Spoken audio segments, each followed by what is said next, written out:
বন্ধু কি খবর? এই তো আসলাম, বহুদিন তো তোর সাথে দেখা নাই। মনে করো যে বন্ধু আমার কেমন আছে, ঘুরে আসি, তোর সাথে দেখা করে আসি, ভালো লাগবে। তাহলে ঘুরলে হবি বন্ধু। আমার এখন কি অবস্থা জানো তুমি? কি অবস্থা? উপশহর 10 তলা বাড়ি করছি, হ্যাঁ, তারপরে 6টা ট্রাক কিনছি, কি করছি? 3টে বাস চলে আমার এর বগুড়া থেকে নওগাঁ।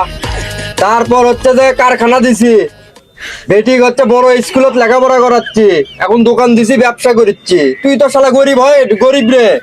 বন্ধু, আমি তেমন কিছু করিনি। আল্লাহ আমাকে একটা বেটা দিছে। তোর বেড়া কি করে? আমার বেটা তেমন কিছু করে না।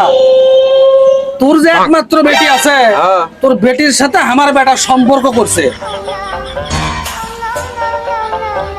থাম, আরো কথা আছে। তুই জিল্লে করতেছু, তুই করেই যা। ভোগ করবো হচ্ছে আমি এই পায়ের উপর পাও তুলে দেখামো। হ্যাঁ